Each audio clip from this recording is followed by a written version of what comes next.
Assalamualaikum warahmatullahi wabarakatuh. Saya Rizky Ginanjar. Pada kesempatan kali ini saya akan memberikan atau membahas tentang pengertian dan tujuan dari keselamatan dan kesehatan kerja. Nah, sebagaimana yang harus diketahui ya, pemilik usaha maupun karyawan sama-sama perlu memahami untuk pengertian dari tujuan keselamatan kesehatan kerja atau K3. Nah, setiap perusahaan wajib menerapkan keselamatan dan kesehatan kerja atau ketiga dalam kegiatan usahanya. Ketiga itu memberikan perlindungan ya bagi kesehatan keselamatan kerja tenaga kerja itu, yaitu dengan cara mencegah terjadinya kecelakaan dan sakit akibat kerja tersebut. Nah, selain itu, penerapan ketiga juga akan memberikan perlindungan pada sumber-sumber produksi untuk meningkatkan efisiensi produktivitas perusahaan dalam Undang-Undang Ketenagakerjaan Nomor 13 Tahun 2003 Pasal 87 disebutkan. Setiap perusahaan wajib menerapkan sistem manajemen keselamatan dan kesehatan yang terintegrasi dengan sistem manajemen perusahaan. Nah, secara umum ya ada 3 faktor yang untuk mendorong pentingnya penerapan ketiga. Yang pertama itu alasan perikemanusiaan. Perusahaan melakukan berbagai cara untuk mencegah terjadinya kecelakaan kerja dan menjamin keselamatan kerja karyawan atas dasar perikemanusiaan. Yang kedua itu mematuhi peraturan undang-undang. Negara menetapkan berbagai payung hukum ya yang mencakup pelaksanaan keselamatan dan kesehatan kerja dalam kegiatan usaha, baik dalam undang-undang, peraturan pemerintah, peraturan menteri, keputusan menteri, instruksi menteri, hingga surat edaran. Perusahaan yang tidak mematuhi berbagai peraturan tersebut akan mendapatkan sanksi. Yang ketiga itu alasan ekonomi. Kecelakaan kerja berdampak pada pengeluaran yang cukup besar oleh perusahaan. Karena itu perusahaan perlu memperhatikan ketiga untuk mencegah terjadinya kecelakaan dalam kegiatan usahanya sehingga menghindari terjadinya kecelakaan tersebut.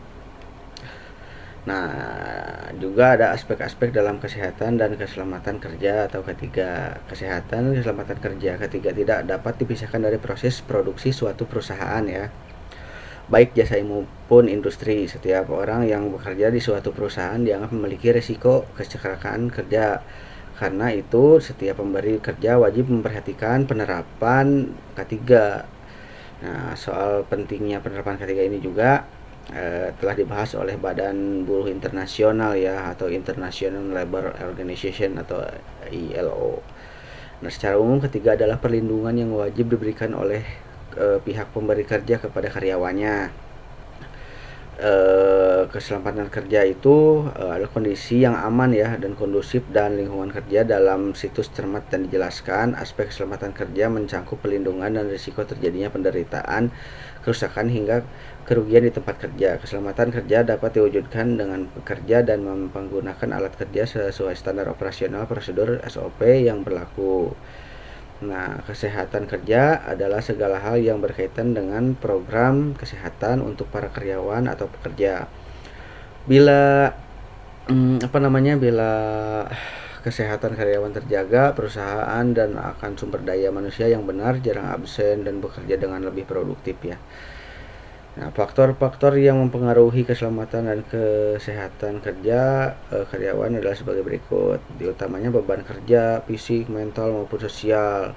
Oleh karena itu, pemberi kerja perlu mengupayakan penempatan pekerja agar sesuai dengan kemampuan tiap pekerja tersebut. Nah, yang kedua itu kapasitas kerja yang bisa menjadi berbeda-beda antar karyawan. Kapasitas kerja tiap karyawan biasanya tergantung latar belakang pendidikan, keterampilan, keseragaman jasmani, ukuran tubuh, dan keadaan gizi tiap karyawan. Dan juga lingkungan kerja yang mencakup faktor fisik, kimia, biologi, ergonom maupun psikososial. Nah, berikut terjadinya kecelakaan kerja secara umum ya. Kondisi berbahaya atau misalkan di lapangannya itu berbahaya, terjal dan lain-lain, kondisi yang tidak aman dari peralatan atau media elektronik. Jadi kita itu kurang peralatan, kurang untuk memadai juga untuk peralatan yang disediakan. Itu yang terjadinya kecelakaan secara fakta umum ya. Terus perbuatan berbahaya juga, yaitu ya banyaklah istilahnya tidak melakukan sesuai prosedur. Nah, tujuan penerapan kerja dan keselamatan kerja yaitu agar setiap karyawan mendapat jaminan keselamatan. Ketiga ya, agar setiap perlengkapan dan peralatan kerja digunakan baik-baiknya, agar semua hasil produksi dipelihara keamanannya, agar adanya jaminan atas peliharaan dan peningkatan kesehatan gizi pegawai, agar meningkatkan kegairahan kerja juga istilahnya, agar terhindar dari gangguan kesehatan yang disebabkan oleh lingkungan kondisi kerja, agar setiap pegawai merasa aman dan terlindungi dalam bekerja. Jadi istilahnya biar bekerja juga aman, lancar, tentram, dan istilahnya tidak ada pembedaan dalam K3. Oke, mungkin itu ya, cukup sekian dari saya tentang K3. Billahi taufiq wal hidayah. Assalamualaikum warahmatullahi wabarakatuh.